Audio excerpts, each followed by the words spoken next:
But Yeah. no, I think my number one is going to have to be Vontaze Burfict versus Dalvin Cook, because I know for a fact that these two are going to meet in a hole at some point in the game, and I am so excited to see who wins this one. I'm also not sure that people realize, because they've only seen the vicious hits from Burfict that were dirty, how good at football he is. He's a great player. Yeah, I mean, like, he doesn't test well, and a lot of guys that were really good at football, I feel like, never tested well, but their instincts were amazing, and that's what he is. Like, he knows where the ball is.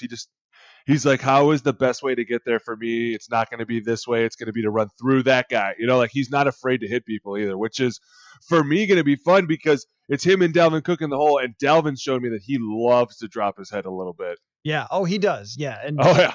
They say in the football world, he runs behind his pads. It's No question. Extremely football, but that's what he does. He runs people over as well as being super fast. I love that. Here's matchup. a question. Do you think that when that matchup happens in the hole, one-on-one, Vontaze Burfict versus Dalvin Cook, do you think there's a flag for leading with the helmet?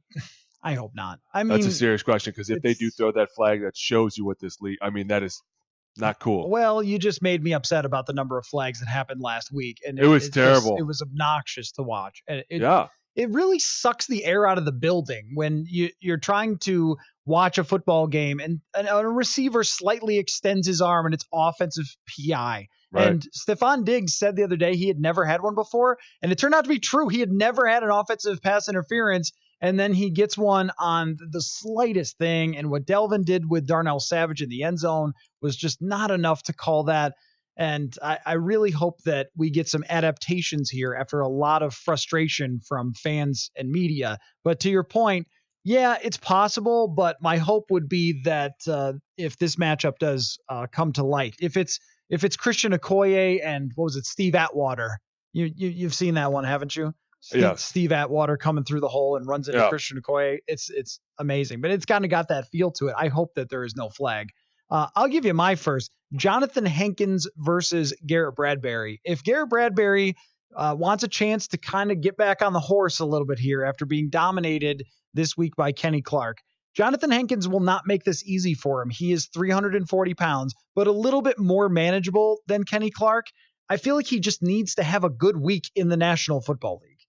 Are you talking about Jonathan Hankins or Garrett Bradbury? No, Hankins has had plenty. I mean, Garrett Bradbury being his third game. I think that Jonathan Hankins is trash. I thought he was trash when I really? played him. Oh, he's terrible. I think he's every bit of hype. I think he's the Ohio State player that everybody thinks he's not. I mean, he is. If Garrett Bradbury was going to get any confidence week before going to see Akeem Hicks, I'm telling you right now, dude, if you're listening, you better show up this week and you better kick this dude in the face, because if this is your one motivational week, it's the best week before your toughest challenge ever. Okay, well that's perfect for a matchup to watch him, because this is not Akeem Hicks. Now I guess I thought he was a little bit better than you think, but I mean, you've got an opportunity here against a non-elite player, or not really anywhere close, who's really just fat. And you should be able to move him, right? You shouldn't allow pressures to Jonathan Hankins straight up the middle like Kenny Clark, who's a monster. So to get some confidence going, it's a key matchup to me, because if he gets blown up by Hankins, who's at best maybe had some early times in his career and then washed, then it's really not going to be a good look. Yeah, no, then it's really, we're all going to be kind of like, dude, what are we doing? We're in a lot of trouble, because if Jonathan Hankins is throwing you around, then Akeem Hicks is going to like laugh the whole game. And you're going to fall over. I mean, I think at one point, Jonathan was like the guy that everybody thought was going to be the next Aaron Donald. He was like a big, wide-bodied dude from Ohio State, and he was intelligent.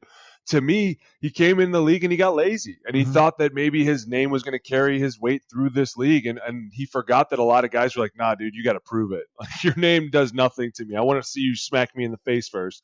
And he just never has really done that since being in the league. And he's kind of been bouncing around a little bit. But I agree with you. I think that if you can't, as a center, if you can't move Jonathan Hankins and you can't get up in his grill and kind of throw him around and get him to kind of quit, you're going to have a really long season. I'm sorry. Yeah, and that's reflective in his pressure numbers for the quarterbacks. Early in his career, he had some good numbers, and they've completely fallen off. Who is your next matchup to watch? I think that it's going to have to go to Trent Brown versus Danielle Hunter. And I say this because for so long, everybody talks about Trent Brown and why he's so good. And yeah, Trent's a good player. He's not great, though. I mean, Trent is the adaptation of getting your hands on someone quickly and shutting down the fight before it even starts. Like he's the guy that in the fight just grabs you and you can't move and you're like, God, why did I do that? I should have snuck him from the side. And then you try to sneak him from the side and he grabs you again and you're like, dude, this guy's arms are so long. But to me, if anybody's going to counter that, it's going to be another long-armed guy because he's going to be the one to be able to defend himself quicker. When you talk about these defensive ends like Everson, they have normal arm length. They can get into traps. They can fall into a lot of tough situations. With Danielle, he can get out of those situations because he can deflect them faster. Hey, listen, my hands get me out of everything. Mm-hmm. And he's to me, one of the defensive ends that's longer and lanky. He's got phenomenal hands and feet. So Trent is really going to be tested this week because Danielle's not one of these guys that's like, I'm just going to keep running through you. He's like this guy that's, I'm going to run through you. I'm going to run through you. Now I'm going to change it up. Now I'm going into out and out to in, And that's also knowing Trent, that's one of his weaknesses because he gets tired quickly. He's not in the best shape. He's like 450 pounds.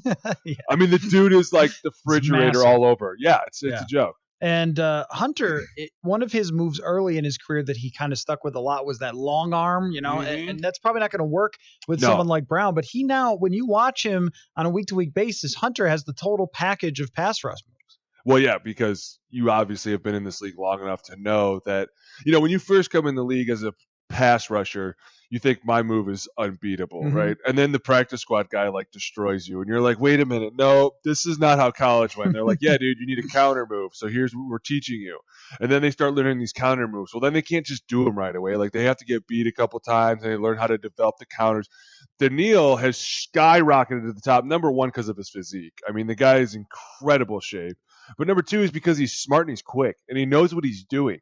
I know that my length can get me out of a lot of situations, so I have to use my hands effectively and quickly. And besides Aaron Donald, he's pretty much the next guy that can use his hands and feet at the same time.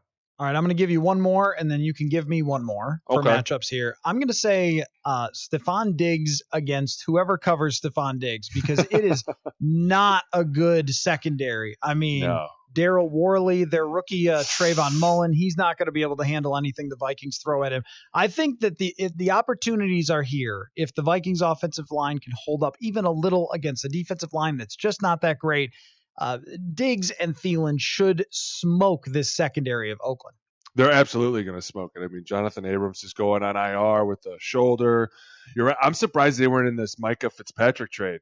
I was really surprised to see them not go after a safety after theirs had just gone down for the year. Like, hey, listen, you guys are actually not in a bad situation where people thought you would be. You're kind of hanging on. Like, you should stay in this fight. But I get it. Sometimes you're like, hey, well, it's not just for us. But I agree. I think that this secondary is going to get burned. The question is Kirk Cousins spooked early? And does that affect the rest of the pass game? Because once he starts, and you can see it early, it's how many times does he pat that ball? And where is he looking? How fast is he looking there? When he starts getting jittery, I start getting nervous. Like, man, somebody better keep throwing a block. Yeah, when I was reading Bruce Arians' book in the offseason, and one of the things was, I always told my quarterbacks not to pat the ball. I was like, oh boy. That's something that Cousins does repeatedly. I mean, he gives it away. Even when he's on the move, sometimes having to throw, he'll pat it before he throws it, which I think can throw off the timing a little bit. I like it. I didn't even think about that. Yeah, I mean that's what Arians was saying is that patting the ball, then you have to bring it back to the spot where you were going to throw it from, so they can just throw it off ever so slightly. And I think we have seen that at times. All right, what's your last matchup? My last matchup is. And I don't know. I'm torn right now. I got two of them, and they're obviously O-line, D-line, because I don't think Stunned. Yeah, I know. Well, I mean, let's be honest. Oakland's offense, they don't have a lot of weapons besides one, and it'll be interesting to see what happens there. But for me, I'm going to have to say Linval versus Richie, just because everyone talks about how crazy Richie is. He's really not. And I'm curious to see if Linval is going to start stepping up. And this is the one guy that you can go out and just manhandle, and Richie will just shut down. Richie, I covered him a little in Buffalo. He's a great player, man. I mean, he might be really nuts, but he can play. He's a monster. And I feel like when he's in his sort of safe zone, if you will, of being in an NFL locker room, he can just focus on football and not get distracted by the other things around him. And so what's he got left, though, would be the question here. I mean, Is he still the guy who made some Pro Bowls for Buffalo, or has it sort of taken his toll, his time away from football. I mean, I don't know where you would put him in terms of is he an elite or upper echelon at his never. best, but No. I always thought he was just kind of a mauler in there. He's pretty good. He was just one of those guys who would spit in your face, like literally spit in your face and then punch you. Like that was what he was. It's crazy. You know, for people to ever say that he was elite, I was like, listen, guys, I don't think we were all watching the same film. Like this guy got to the Pro Bowl by a lot of dirty cuts and punching people from the side of the head. Like I get that he was a mauler and that's how he played his game, but you know, when you're coming back from not having played in a long time and now you're serving a suspension and Linval Joseph's the first person you have to look up and see. I'm just curious. I mean, for me, all the talking that Richie's ever done, like, here's your chance, dude. So you can totally redeem yourself now.